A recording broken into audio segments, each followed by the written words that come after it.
Hi there. Thanks for tuning in. This is the Follow Your Passion podcast. I'm your host, Erwin Wils.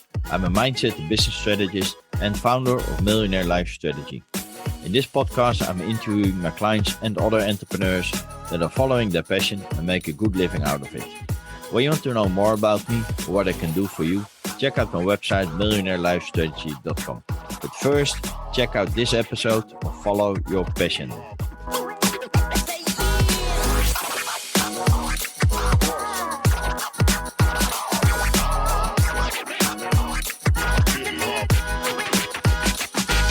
Hello, everybody. Welcome to a new episode of Follow Your Passion.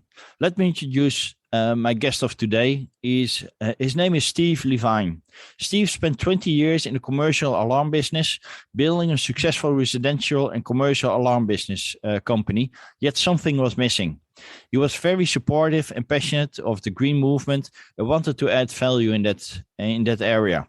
After seeking the right opportunity, Steve pivoted his career and started AtmosAir Solutions, an indoor air purification company that provides green bipolar ionization indoor air purification products for businesses, hotels, cruise ships, sport facilities, and hospitals and medical offices. Besides cleaning air, their products also reduce the energy demand and lower the building operating costs. Due to, or maybe even thanks to COVID, sales exploded because AtmosAir products reduced the spread of the virus with an efficiency above 99.9%. Hi, welcome, Steve. Thank you so much, Erwin. Thanks for having me today. Yeah, well, I'm feel honored almost to have you as a guest, Steve. So tell me about this career pivot. I think it's already 15 years ago that you decided to pivot your career. Well, it's, when I got out of school, I said we were in the security alarm business. As I learned as an intern, my father had a distribution company in the burglar and fire alarm business. And I worked in this business for now 19, 20 years. My dad and I were partners, and we built a business on saving lives and protecting property around security. And It was a great business. We started in residential, pivoted to commercial, and eventually went national, where we would monitor homes and businesses alarms with our central station in Greenwich, Connecticut. And from that business, that really helped people, because that's my passion, how we can help people create in this business cleaner and healthier lives. In that business, it was about saving lives and property. And truly, in this business, once the pandemic hit, I felt back in the security business about saving lives and property again. So it's really been an interesting pivot, and really I can talk to the history of how that happened, in this conversation. Yeah, I could totally imagine that, Steve. So those air purification systems, you didn't have all those clients, the hospitals and the businesses and the medical offices and the hotels all at once, right? So what business did you start your air purification systems? So we started as an air testing company. After 19 years in the security business, I sold the security business, and we said, let's start an air testing business and go into buildings, go into hospitals, schools, hotels, office buildings, and test the air quality. We wanted to see what the exact air quality issues were in a building. And we found out that there were about 8 different elements of air quality that needed to be measured. Mm-hmm. Everything from CO2 levels to particle levels to VOC levels. And then we would analyze the air quality and then write a report around what the air quality was, because obviously air quality is invisible. But if you can really understand what we're breathing, I think that's very important to measure the air quality inside versus outside, so that people have a realization of what they're breathing. And from that initial business of air monitoring and air management, we started. We found a technology in Europe. It's an actual great story.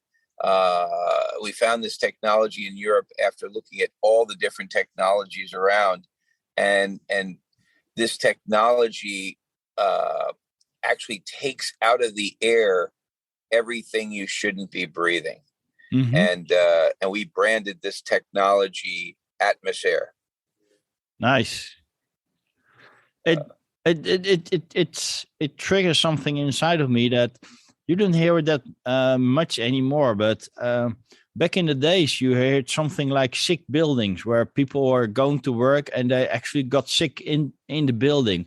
Would you think that's also part of the air quality in those buildings? Yeah, no question. No question.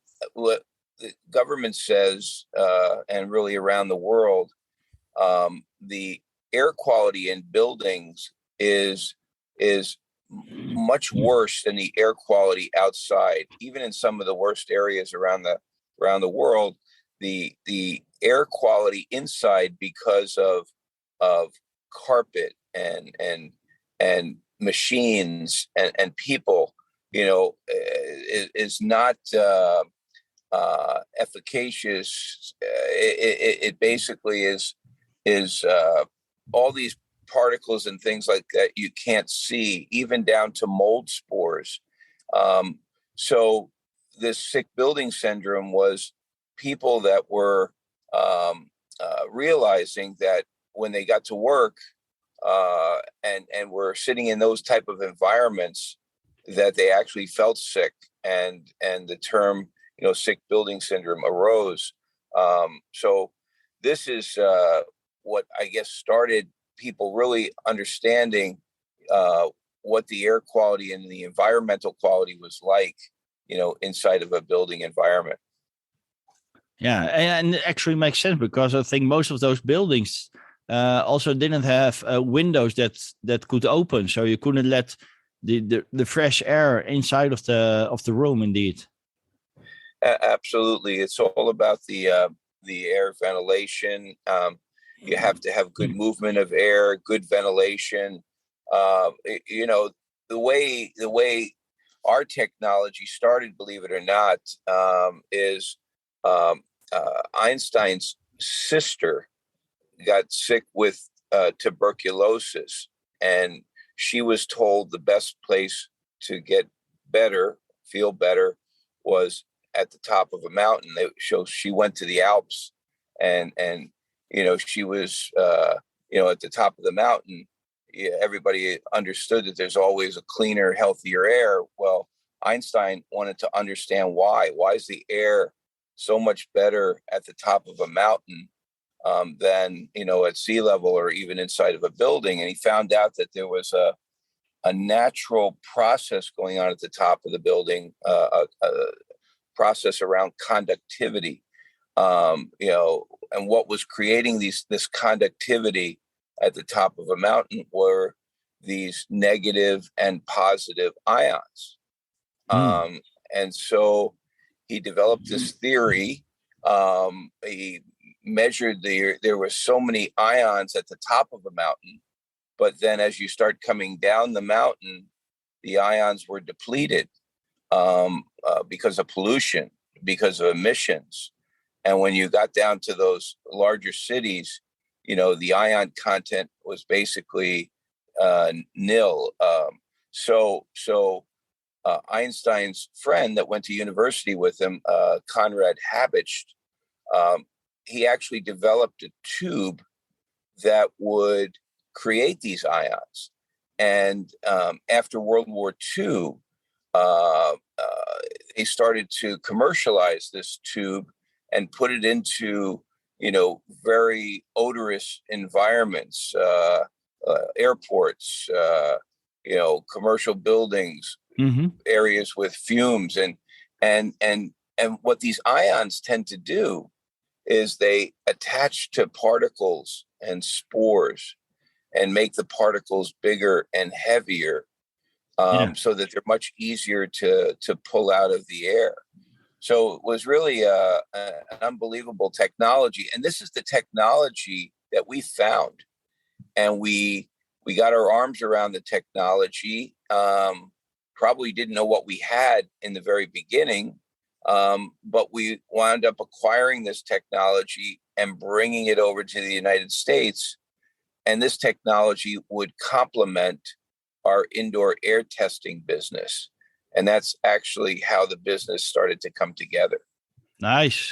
And great history teaching as well, Steve. Thank you for that.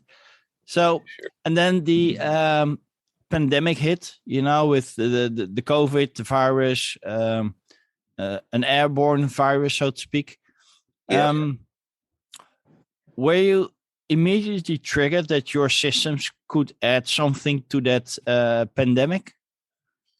Well, we didn't know initially. We knew that this tube, the technology was very good at taking particles out of the air, making little particles bigger and heavier so that it would pull the particles out of the air much faster.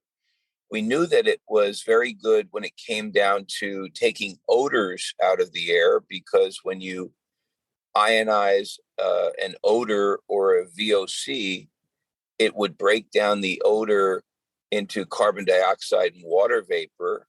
So it smelled fresh and clean, just like the mountains.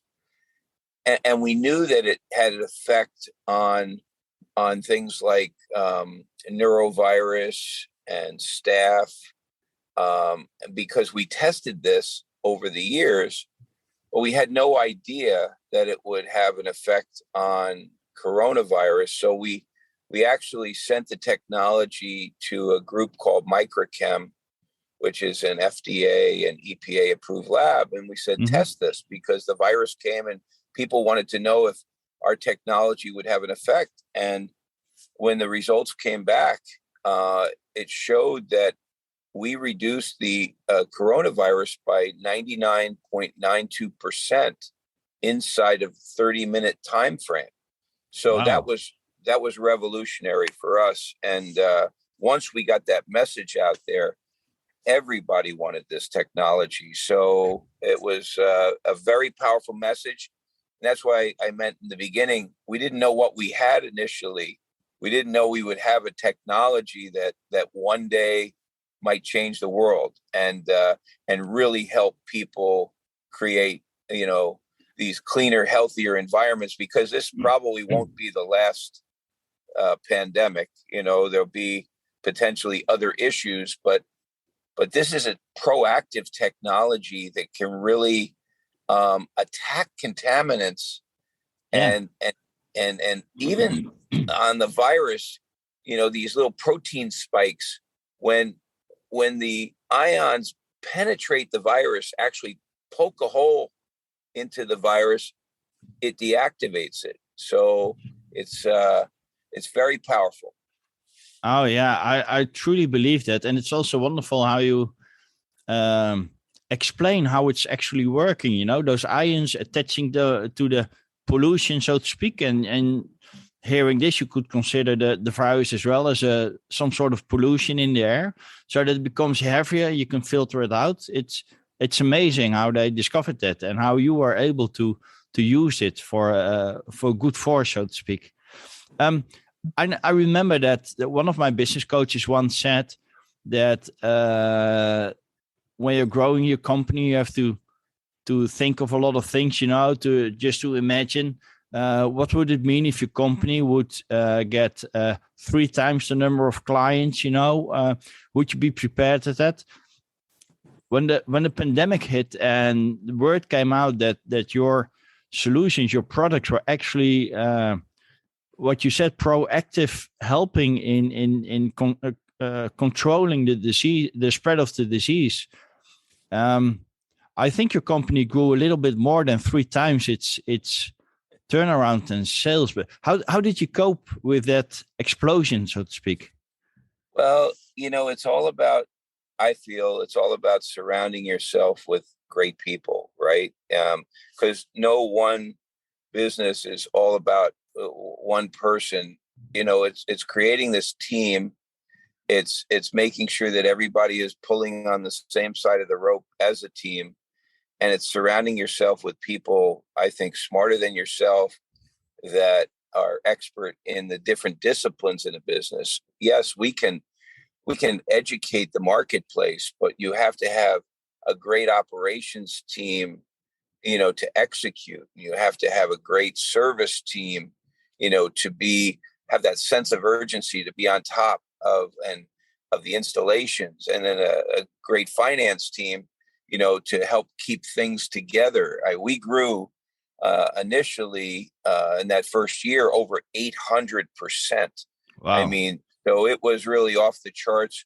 We were adding people. We had a human resources department to add people and make sure the onboarding process was correct. But it was all about, also the culture, helping people, being able to be essential in this critical time where people were depending on us, being able to, when the call came in, turn that around and turn the installation around. We had some very, very meaningful calls, but my dad always taught me it was, it's not what you expect, it's what you inspect. And so you really have to make sure that you're inspecting, the quality of our technology. Everybody has to have the same, sense of urgency across the board. And overall, hopefully, everybody realizes that what we're doing is so meaningful to be able to, save lives, protect property, and, create these healthier environments. I mean, that's very meaningful. And it's not just about the money. We don't think about the dollar signs at all. If you do the right thing by people, the dollars take care of themselves. And so we've always had that philosophy in the company. Yeah, wonderful. And it's also what I tell my clients as well, that money shouldn't be the goal. Money should be the result of the value you add to the market. Absolutely right. Absolutely right. We have people that are very passionate about sustainability, about clean air. The world today is all about environmental, social governance, ESG, and so I really feel we're on a mission, to change the world. And again, it's not about the dollars. It's about doing the right thing and helping people and educating everyone. So yeah, that's been our mission, and that will continue as we hopefully one day we'll be installing this technology in planes and trains and automobiles. It won't just be brick and mortar buildings. It'll really take it and scale to the next level in all of these disciplines. Yeah, indeed. And I was already thinking about it. You're already doing hospitals, cruise ships. So next step, would that indeed be airplanes, trains, public transportation, stuff like that? Well, yeah. I mean, we have when we first brought the technology over, and it was commercial, putting it into these commercial buildings. We developed a residential unit, just because everybody that wants clean air in their buildings will want clean air in their homes, and so we wanted to develop a unit that would work in either area. So we have these units that go in the duct system or in the air system, and the planes have the same central air systems.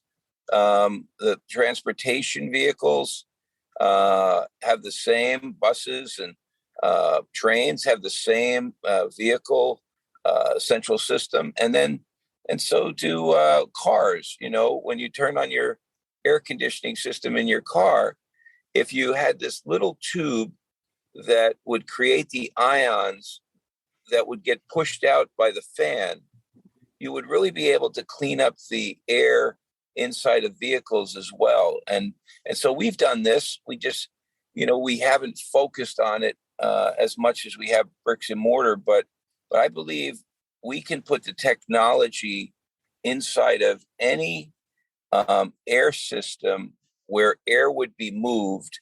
And if people didn't have a central system, we have these portable units that have fans in them that can push the ions out as well. So the key is to saturate, the interior environment with these ions. You're never going to make it like a mountaintop. And I don't want to claim to be the silver bullet, but if you can add this technology as one more layer of protection, it will really enhance the overall air quality and protect people when it comes to things like viruses that we've just experienced. Yeah. So, does this technology is also still used for the tuberculosis where it actually initiated of? Yeah, well, in hospital environments, especially, there's very large issues that are going on in hospitals with different types of bacteria, viruses, and germs. And even in environments like sports facilities, we work with most of the major sports teams when it comes to their training facilities and their stadiums. Our goal and our effort, Erwin, was always if we could put our systems in these large stadiums where we might have 60, 80,000 people, and we could educate them that they're breathing cleaner, healthier air and why and how that's happening, then that message would filter down to colleges, would filter down to schools, and eventually filter down to the consumer. And that's how our business model initially started, because we didn't have all the evidence we do today about the effectiveness of the bipolar ionization in hospitals. But now we do, and whether it's tuberculosis or whether it's the different type of viruses or even staph or MRSA, the technology is very effective because it's proactive. Most filtering systems are passive. Filters are trying to catch what goes through it, and they're effective, especially in hospitals that might have HEPA filters and whatnot, catching most everything. But our technology goes on the supply side of the air and is proactive. So we're actually sending these ions out in the space and attacking the contaminants in the space before they get to the filter. So we're actually making filters that much more effective. And that's why, especially in hospitals where disease can transmit so quickly to others, that you have to attack these contaminants quickly and then let the filters be able to catch and grab things that are go through it more effectively. And now you'll have a better overall result. Nice. And it just triggers something in me because I've got a technical background myself. Could, as a side business, so to speak, could it also be something for clean rooms where they work with the microcontrollers, where dust has to be eliminated and stuff like that?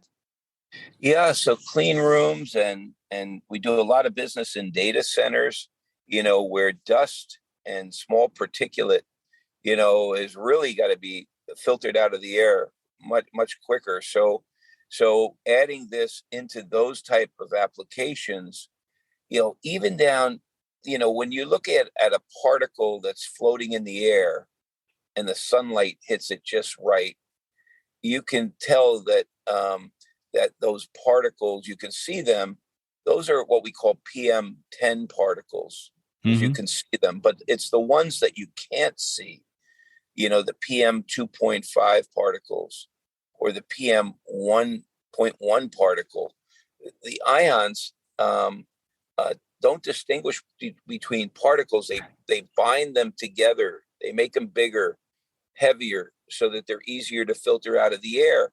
And so in clean rooms and those type of environments, we're going to accelerate the process to take those particles out of the air.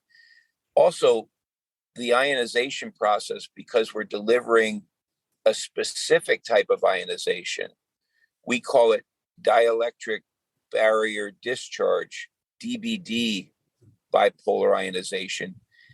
It gives you the right amount of negative ions and the right amount of positive ions. And what that tends to do is neutralize static. So if you're in a clean room or you're in a data center where static is very, very important to neutralize, Mm-hmm. this is another benefit to the technology as well. Nice.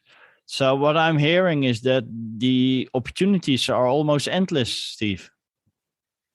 It's truly every indoor environment, and as a business, you try to focus on the environments where you're going to really make the most amount of success, where people are congregating more. Commercial office buildings, for example. I mean, we put this throughout the Empire State Building.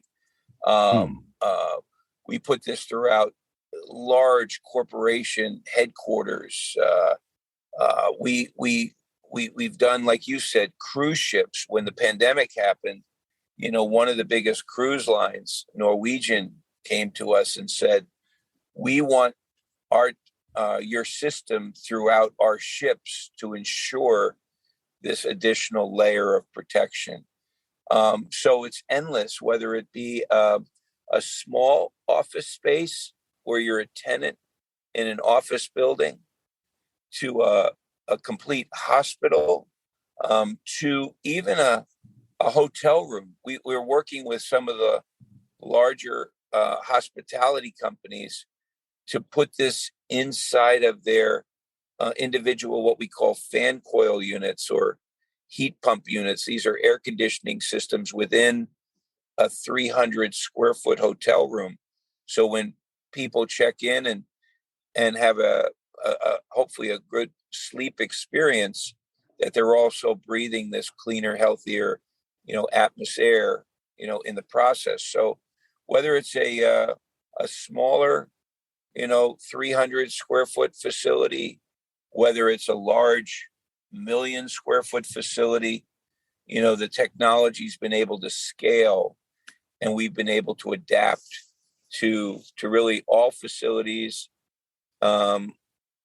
even churches, schools, sports facilities, restaurants, any indoor environment where you have a central air system, that can move the air. And then, as I said, if they don't have central air, because I'm up in New England and not everybody has central air system, then we can put these portable units in, strategic areas to get those ions flushed into the buildings or into the homes as well. Nice. And your business is not only limited to the United States, right? It's a global business right now. Sure. Well, we opened offices in the UK. We opened office in Dubai. We opened an office in Shanghai. So yes, you're 100% right. It's a global business, and we've been able to help many people, many facilities throughout the world right now, and it continues to grow. We haven't opened up necessarily in South America, although we've done certain jobs there when people have called for our system. But maybe that's the next frontier, opening up into South America as well. Nice. So, with regards to your mission or your purpose, so to speak, to offer clean air to everybody, that's I would say you're rather right on track. Well, you take a look back when we first started, 2004. Maybe clean air wasn't thought about as much. It was more people were thinking about water. People were thinking about energy, but maybe not everyone was thinking about air quality because it's invisible. You couldn't see it, maybe. And really over the years, whether it be the movement on health and wellness, the movement on overall environmental social governance, people have looked at this and said, this is a great business today because maybe the pandemic got everybody's eyes opened. Like you said, sick building syndrome also was a catalyst, but it really was when the pandemic happened, people really started paying attention to what was in the air. And so we started developing these sensors that could read the air quality on a real-time basis. And so now we've turned the invisible visible with these type of sensors and we made them part of the system. So when somebody walks into a building, they can tell from these sensors what's the air quality outside and then what's the air quality inside with this AtmosAir system running, so that they would see a much better air quality inside than outside, unless you're on top of a mountain in the Alps, maybe. Yeah. So it's really been important and a catalyst to really turn the invisible visible and have people more educated on what they're breathing and how we can take those bad things, those contaminants, and pull them out of the air, so that they're breathing cleaner, healthier air. Yeah, nice. So one thought that came to mind as we were talking about this, have you ever been to the Alps, Steve? So I've been to the Alps, and I've been to, when I grew up as a kid, I lived in Colorado, and there was a mountain there called Pikes Peak. Mm-hmm. And, very high elevation. People, go to the mountains to train in the mountain environments. And it's just like a clean, pristine air quality, for the reasons I mentioned earlier. So I never thought that living, or going to the mountains and knowing that the correlation that we would be in this business never would have occurred to me. But the fact is, if you can get that same feeling, if you can get that same crisp, healthy air, the same air that you feel in a mountain environment, in your home, in your business, or maybe one day driving a car, this is what drives me now. How do we get this technology out to everybody to be able to use, And it just triggered me again because you said, people, you had Pikes Peak in Colorado. People are going to the mountains to train on high altitude, as I understand it correctly, because it's improving your condition and your skills. You're making more red blood cells, as I understand it correctly.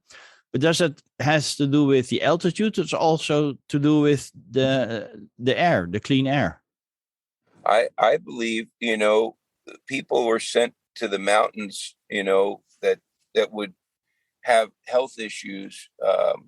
What is it? 1 out of 4 people have allergies and asthma.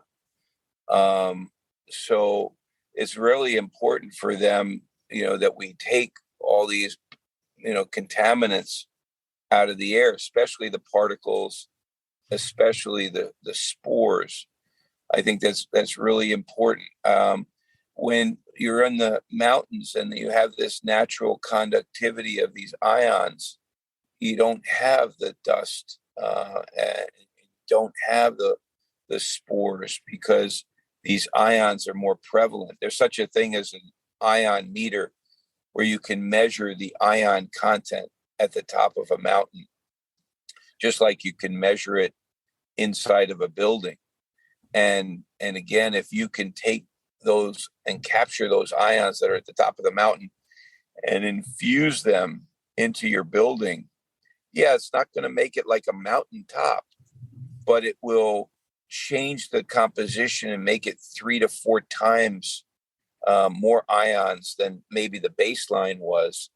And then let those ions, like little Pac-Man, find those contaminants and pull the bad stuff, out of the air. Yeah. So I really believe we can bring a little bit of that mountain environment to every indoor facility. Nice. And I also think that having such a strong belief is actually also motivating you to take the steps to achieve it, right? Well, yeah,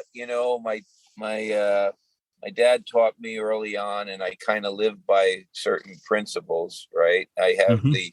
the A, B, C, D, and E principles of my life, and that is, the A is the attitude, right? I want to have Mm-hmm. this great attitude every day, because I believe we're doing something to benefit everyone. And B, I have the belief in my technology and our technology that creates this cleaner and healthier air, and we measure it. We've had those results, so I know we're making a difference. But you also have to have the C, right? The commitment.